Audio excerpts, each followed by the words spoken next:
China has said that an outbreak of an unknown viral pneumonia is not the respiratory disease SARS. The University of Hong Kong says it's likely a brand new viral pneumonia. Experts reportedly found a new coronavirus that traces back to the outbreak that we are seeing in Wuhan. And so far, 59 people have been infected with the virus. Like most people, I can recall seeing small articles in the newspaper around this pandemic that was potentially breaking out in Wuhan. New viral pneumonia in China is on the move. The Chinese government says it's spreading from animal to humans.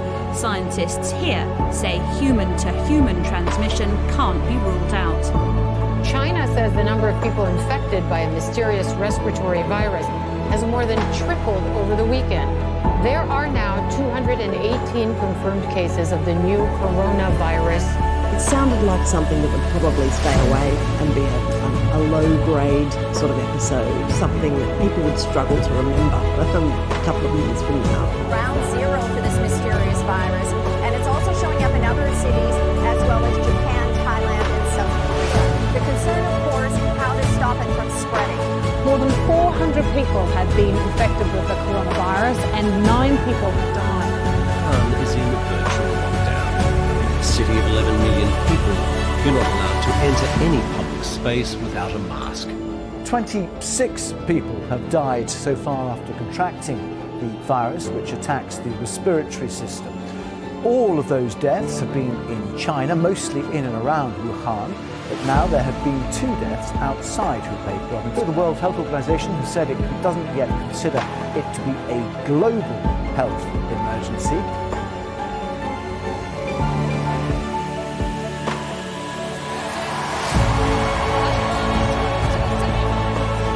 Definitely in my mind there was concern and a small close group of people that I have talked with that none of these things have done to our families.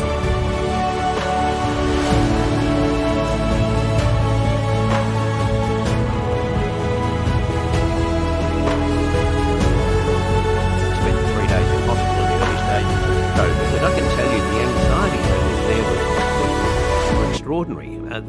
The healthcare workers were really concerned about what might lie ahead. They took all the necessary precautions, but they knew in the backs of their minds they were putting themselves at risk. But they did it anyway. You've really got to admire the way that healthcare workers in this country just rallied around and did what they had to do.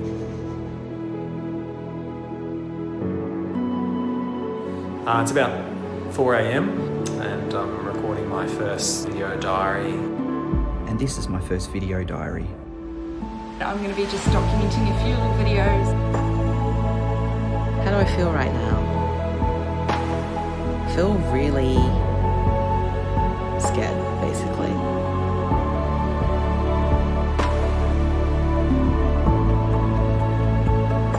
It's going to disappear. One day it's like a miracle, it will disappear.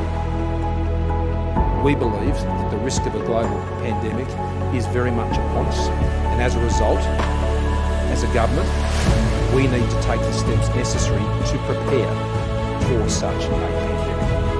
I think it was important declaring the pandemic early, and unfortunately the WHO has been slowing every single important new bit of information compared to the scientific community.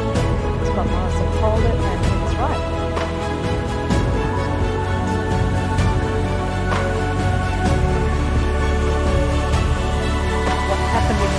Is the most significant moment in the pandemic control in Australia.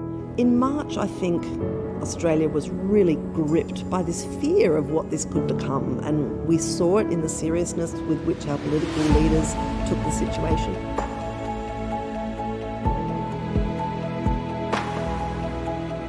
What's down here? Down here, there are masks, nappies, toilet paper. I've also got some seeds, just in case there's an interruption to the fresh food supply chain. The Prime Minister announced a few days ahead of time that restrictions were necessary. And then he said, I'm going to use one.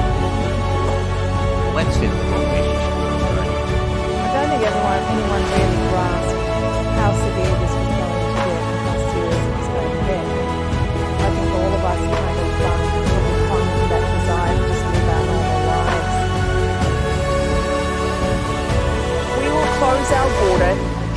ban will be placed on all non-residents. More than 3 billion people in almost 70 countries and territories have been asked to stay at home. Didn't check passports or anything, didn't ask for any fevers or any health checks or that, it was just straight on down. In the middle of this crisis, where the most obvious problem was this virus, the Ruby Princess chugs into Sydney Harbour full of sick people, all of whom are allowed to disembark and fan out across airports. Just absolutely extraordinary. They were herded off the Ruby Princess like cattle. Passports were not checked, ID cards were not checked. I found it was very frightening because I saw one lady on the ship had died, and that upset me, and I thought, well dear, I don't want to be the next one. Children should go to school tomorrow. There is no change to the medical expert advice. For practical reasons, we are encouraging parents to keep their students at home. Bring forward the school holidays. I don't think there's any doubt in retrospect that had the federal government left its own resources, then the restrictions would have been as tight.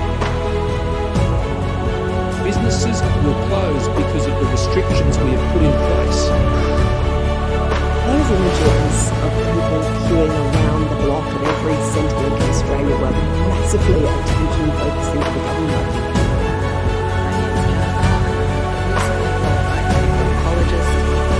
Feel like standing on the beach with everyone else watching the tsunami roll in and just so unsure of what it's going to look like or feel like in the next couple of weeks, let alone months.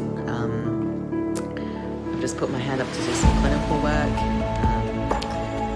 as backup for when this happens.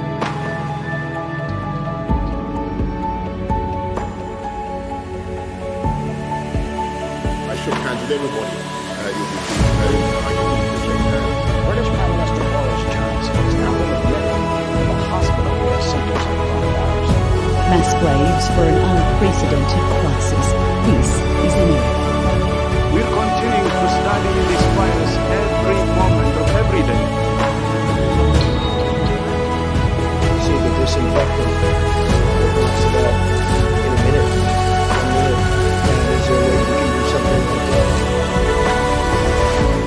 Injection inside or... Hi, my name is Luke Delarue. I'm an emergency medicine registrar at the Royal Melbourne Hospital. At the moment, there are no patients waiting, which is actually pretty rare for 4 a.m. in the morning, believe it or not. Clearly, people are paying attention and staying at home. Another week in the COVID pandemic diary. I've just finished a stint working as a locum, as an oncologist, which has been quite interesting. Each time you feel a tickle in your throat or need to sneeze, you're terrified that you might infect your patients. My name's Bridget and I'm an intensive care nurse at the Alfred Hospital. I've been working in the COVID pod today. It's a strange place to work. You walk in there and everyone's in their gowns and their masks and their goggles and you don't recognise people and it's like being on a different planet really. One of these procedures is putting breathing tubes in COVID positive patients. It's not a very nice thing to do when a patient's awake and you've got to take over their breathing for them because they need that oxygen so badly and they're not getting it. Usually I'm able to switch off after shifts, but the last couple of days I haven't been sleeping great. I've been working in the COVID area in the ICU. We've had some patients in for 2-3 week stints and have had no relative contact. I guess the biggest change on the notice is a huge amount of drug and alcohol related presentations. We've been battling that for the last few nights. That's been a big change and I think that's a reflection of the fact that, you know, people are struggling with the social isolation and self-medicating.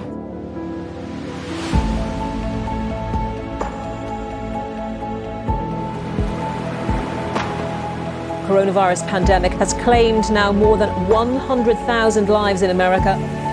This will become another ICU. You can see it's super creepy to be walking around here. The isolation rules sort of lifting in the next couple of days. I'm a bit nervous about people going back to work and having social gatherings again. I'm up in Toowoomba at my job, just getting ready to go on a couple of patients.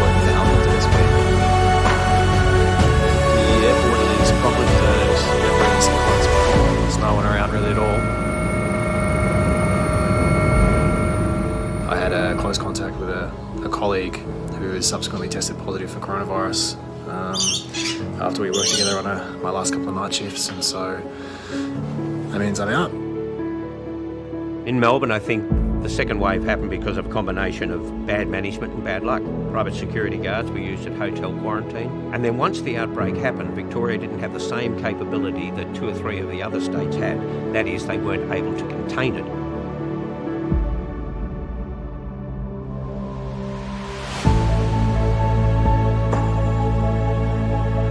Many countries that believed they were past the worst are now grappling with new outbreaks. We've gone from discharging our last COVID patient back home to be with their family to seeing triple-digit numbers in new cases in Victoria. I think everyone's feeling quite on edge for what is to come. I think there's going to be a lot of very burnt out people in the next couple of months if this turns into be another big wave. The numbers are worse than we ever would have imagined them being at this point. The staff morale is really low, and I know people were more scared at work than what they've been in the past. 9,000 towers in those postcodes will be subject to a complete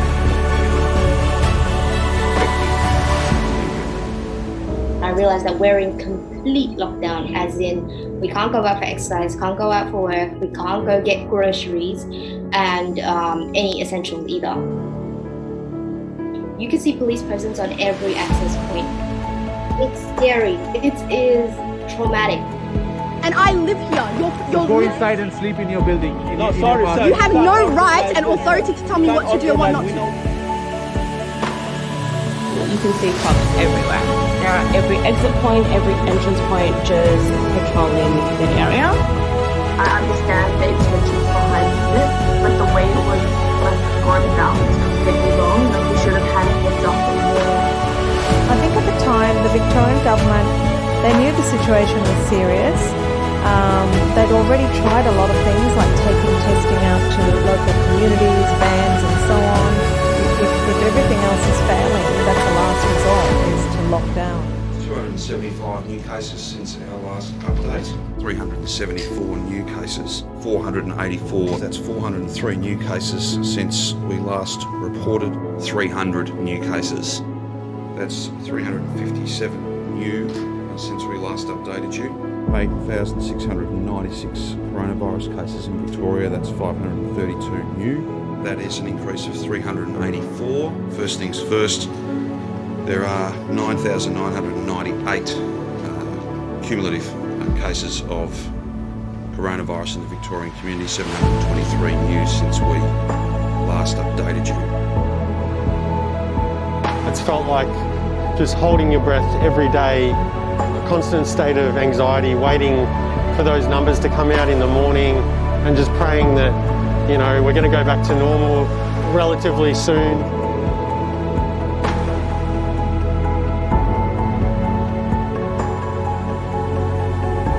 You will no longer be able to leave home or go any further away from your home than a 5-kilometre radius. There will be a curfew across metropolitan Melbourne from 8 p.m. this evening.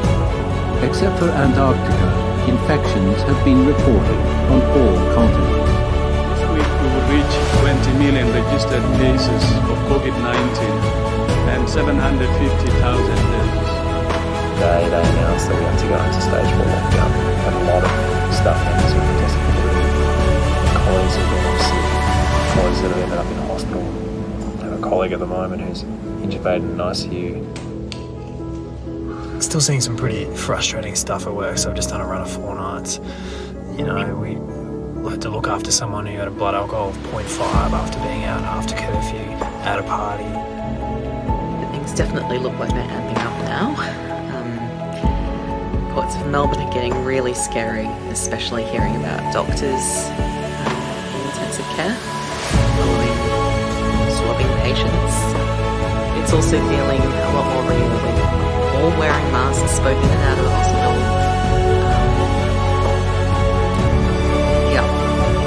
Definitely feeling like we're tricky to completely switch off from work, that I'm almost feeling a little bit guilty for having days off. Just done a big 12-hour shift. I guess the one thing I wanted to quickly comment on is quite a few COVID positives in, but they seem to be a lot sicker than earlier on in the year. I'm on paternity leave at the moment, just had a baby on Wednesday, but we haven't had access, so I haven't been able to go and see my wife or newborn daughter. Been hanging out with this little fella, and yeah, it's been a bit challenging. This has to be the biggest public policy failure by a state government in living memory. I've never seen Melbourne like this before. I mean, just, you know, we walk the dog, there's no one around, there's no cars around. Seeing those extraordinary images of Melbourne totally shut down was eerie. It was almost biblical. Nothing was moving. Across the country, nursing home residents account for almost 60% of coronavirus deaths, amongst the worst in the world. We need to understand that putting people in isolation has detrimental effects all of the time. My mother-in-law passed a few years ago and said, look after the grandparents, Shane. We built this country.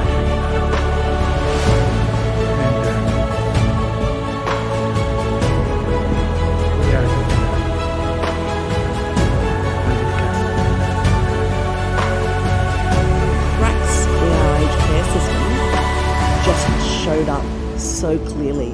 685 aged care residents died, and we were forced to see the weaknesses in our aged care system, where underpaid workers struggle to cope with an overload of work.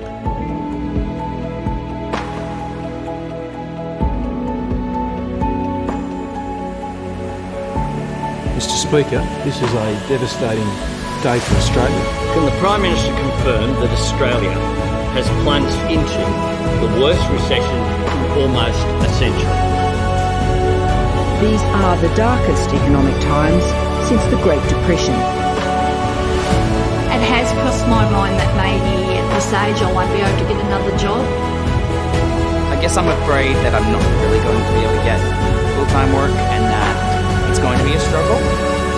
It's been a year of a lot of highs and lowest lows, kind of. You have the all in between. It's still spreading. That's what worries me. And we're developing a vaccine in record time. It will be ready before the end of the year. Feeling pretty burnt out, actually. Nothing really to do outside of work, nothing to kind of help you relax, can't go to the pub or catch up with mates, so that's finding that kind of challenging. Plus I'm supposed to get married in a couple of months and we've had to delay that. I was supposed to be in Queensland, so can't even go to the supermarket at the moment. Actually bleeding from the nose today, which is new and annoying. 76 new cases since yesterday. That's 43 new cases since. That's just 12 new cases since my report yesterday. So I've come into work tonight and this COVID pod is almost completely empty. We're almost at the end of stage 4 lockdown in Melbourne. We've got community transmission on the downtrend and very few new cases daily. Not being able to interact with patients in the way people would. Offer a smile, some reassurance, underneath all that PPE. It's really hard. We're going to establish this new COVID norm that everyone keeps talking about. The idea of having to wear all that crap every day is really hard. I'm tired. I need a holiday. I've got a holiday coming up. Hopefully I'll be able to go somewhere more than 5 kilometres from my house. Hopefully I'll be able to see some family and friends that I haven't seen for months. We're a very, very fortunate country. We weren't put in a position where people were choosing who gets a ventilator and who doesn't. That's really something to be proud of.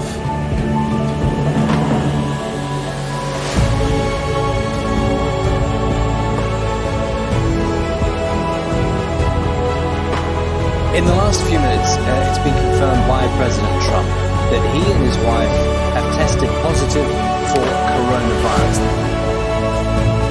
Germany, Spain, Italy, all living under tighter restrictions this morning.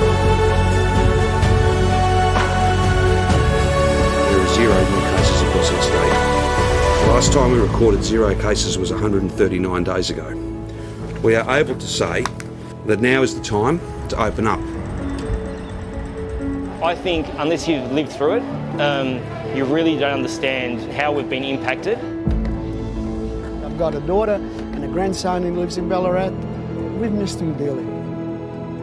I see my daughter, see my grandson, and yeah, look, it was a relief, not as much as we expected, but it will come, it will happen.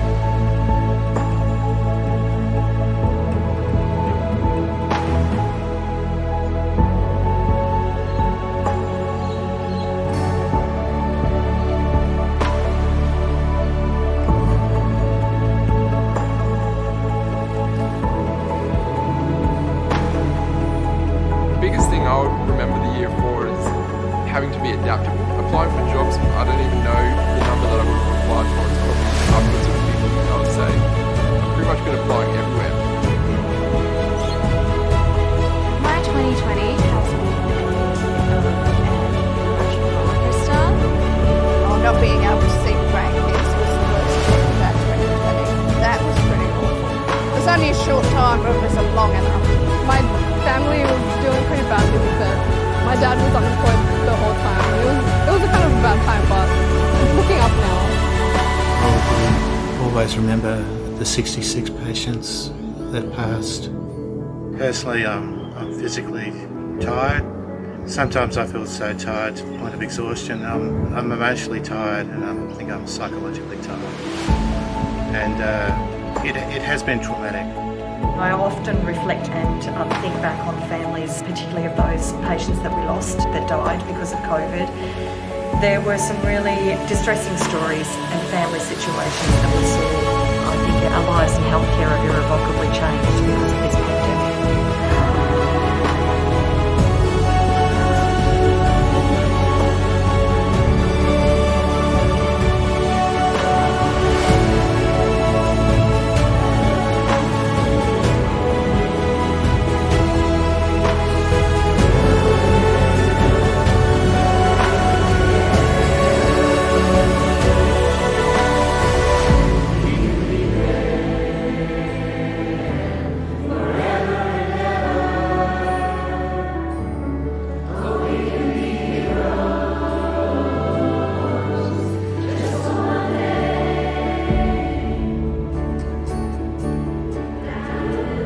You can feel it in the streets that we all, oh sorry, I am crying now.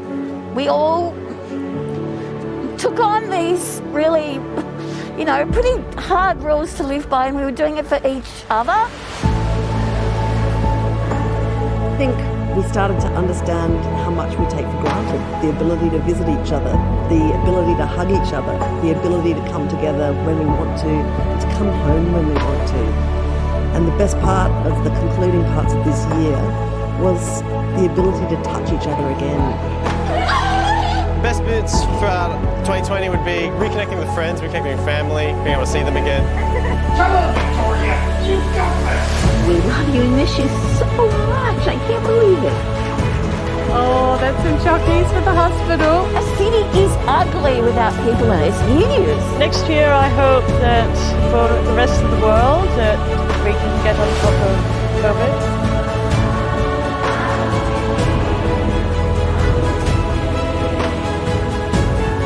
I have a lot of hopes for 2021 that we'll come back stronger and more connected. What I hope for 2021 is we keep building relationships and friendships with people we might not have known before. Well done.